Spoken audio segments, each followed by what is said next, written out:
Today, I actually want to talk about my top 3 epic heroes that I actually played with in the Godforge Alpha experience that I hope are going to be just as good in the beta phase. So when you try this game out for the first time, you actually feel quite happy when you look at one of these heroes, because each one of these epics I'm going to talk about was super powerful, and I honestly think each one of these, if you get them, are going to make you complete the game. That's how good they really are. So smash like, comment, and subscribe. And the first one we got to talk about is Brynhild. Brynhild, my girl. I honestly want to put her number 1. And I know a lot of people might be like, Jesus Christ, really? But I'm telling you, Brynhild is probably one of my favorite, if not my favorite epic hero in all of them. And it is hard to put her first, second, or third, but I actually think she is the best epic in this whole Alpha Wave 3. And the reason why I thought that was because when you go into her abilities,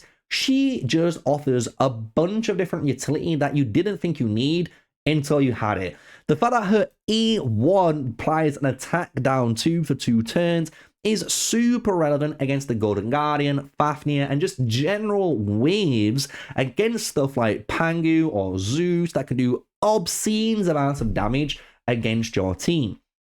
Her A2 now is what makes her really good. She applies a defense up 2 on all of the allies and places intercept as well on all allies apart from herself, which means then if anyone tries to attack your team, it forcibly attacks the Brynhild. And what that does is, if you are running anyone in your team with the Isolde imprint, which you should have been doing, well, you just got a guaranteed team heal there because of your A2.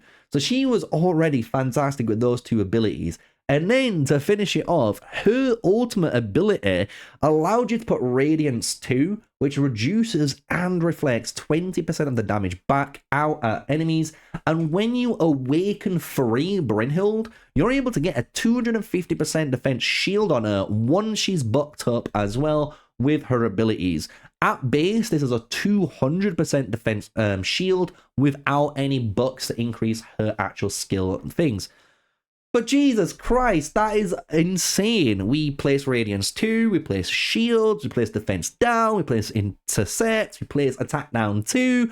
And just when you thought that was it, we have more. Her passive says, while she is under a Radiance buff, you place Blaze 2 onto the target for any enemy that attacks this hero. So while you have the shield and the Radiance buff up, and then you press your ultimate to protect your entire team, to force them to attack you while you're shielded, well, every single one of them are going to have that chance of placing Blaze 2 for 1 turn. And you got to think now, this is a defender that is debuffing, she's shielding, she's buffing, and she's dealing damage somehow in all of her kit, which is just absolutely crazy. And it allowed you to run stuff like Brynhild with obviously Heimdall, or you could run Brynhild with either Hippolyta or Tristan or Shishi as a double, defender comp, and that allowed you to just heal crazily through the waves. You can run so many different things with her. She just felt like almost like the foundation of the team. She was like the real team player when it came to making them work. And with that came to the second hero to make the team work, which is Mordred. Jesus Christ, he's number 2 on my list by a landslide. Oh my god, this hero is so good. Especially when you build them correctly. You're going to be able to do 2 different build paths. Pure accuracy. Pure accuracy means you're going to be taking advantage of Mordred's core ability, his A2, that has a 50% chance to confuse all enemies for 1 turn.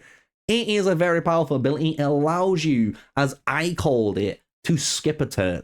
So what Mordred's ability is saying to you, look, are you struggling on wave 2? Yes. Well, use my ability, stop them from doing anything, and kill them on the next rotation of your skills, because I'm going to stop them from doing anything for 1 turn. And the cool thing is when you awaken him, this goes into 2 turns, right? This increases it into 2 turns, which is just absolutely nuts. And to give him a little bit more like spice on his kit, because a lot of people, including myself, will tell you like Mordred is all about the core ability.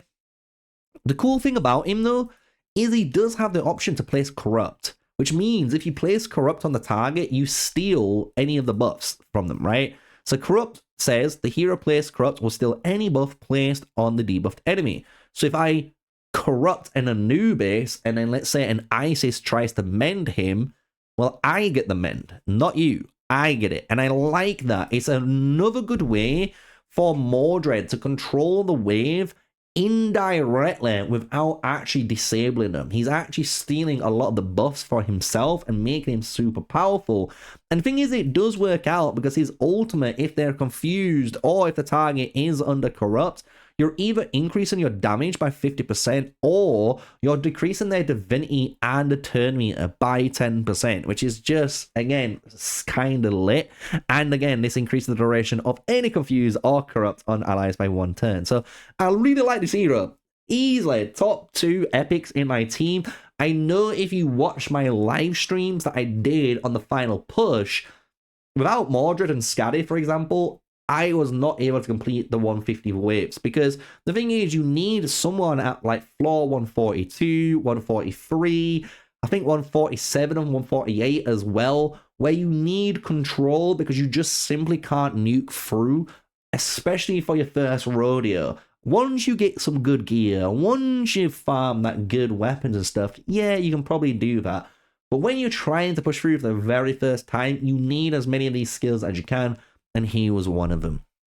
The third best epic for me, and this is probably going to change for a lot of players, and I think this is going to be, again, different, and I think for most players, they're going to be either saying something like Hounded Dewat. I think Beowulf is a very close third. I actually think Musashi is actually a really good hero. I got to play test with him even when I was testing Fafnir builds, and you'd be surprised, he actually is a pretty good fucking hero, even though we didn't get to use too much of him on live streams. Same with Emotep. Pretty good hero, pretty good healer that you need, and the Stalwart buff is actually quite relevant to stop disables on the right floors, but Achilles. Some people are going to hate, some people are going to hate, but look, without Achilles, floor 120, floor 150, floor 90 wouldn't be done. It wouldn't. Because for me and in my teams, especially that I were playing, the one issue that you lacked quite a lot of the time might have been damage, and you actually survived damage. You could survive it, but you couldn't deal it. And the thing is, what Achilles did as a hero, and this is what's honestly really good about him, is his damage was all about the bleed, right? Being able to get that bleed stack up to 10 just absolutely obliterated any of the bosses in the game. And that is something that we all have to say, do you know what? Yes, he was the #1 at doing that. There was no one close to doing this. And the amount of times in the Alpha Wave 3, I said to you, the viewer, you watching this video right now, I said, run Achilles. Run Achilles if you're stuck on 120 and come back later with me. And the amount of people that came back and said, thank you for telling me to run Achilles because it worked first time. Now, that's just because he is, again, the bleed enabler. And that is because of the retaliation you're able to put on the core ability, as well as using other heroes such as Heimdall, Aphrodite, Shamash, and even technically our good old Hippolyta to actually trigger joint attacks and get this actual Achilles attacking more than 2 times in a single turn. You was able to rack this up quite easily. So yeah, I really liked my Achilles. When it came to builds, I tried to build as much accuracy as I could. The harp here is a really good actual weapon for Achilles. I wouldn't obviously put the Isolde imprint. This was used on someone else before.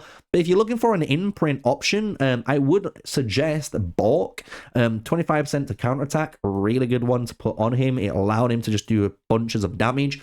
Lady Shock as well, really good for him. You can get 2% more damage, I think, each time that stacks up. And again, it's free damage that you're getting because you're getting 10% stacks. The one thing I will say about Achilles, just to be a little bit fair, and maybe why some people might say he's not a top 3 hero, was because of the ultimate.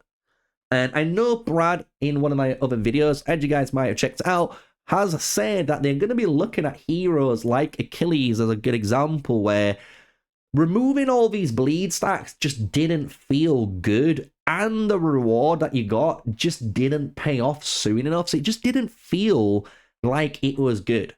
But that is what is crazy about Achilles, because even if you never ultied with this hero, which you shouldn't ever do, the Achilles bleed from just his A1 and the retaliations from the A2 buff on him was enough. And with that, it allowed anyone, I think, literally to kill 120, and if they got to Fafnir at 150, being able to kill Fafnir too. So I'm going to be honest, those are my top 3 epic heroes, which is Brynhild number 1, number 2 Mordred, and actually Achilles in number 3, with honorable mentions to a close 3rd place to Beowulf and the Hound of Dwar. I think both of these heroes are actually really freaking good too, in the right teams, and they were very close 3rd for me, but I never felt like they really made that big impact that Achilles clearly did on me and my community and the people that have been,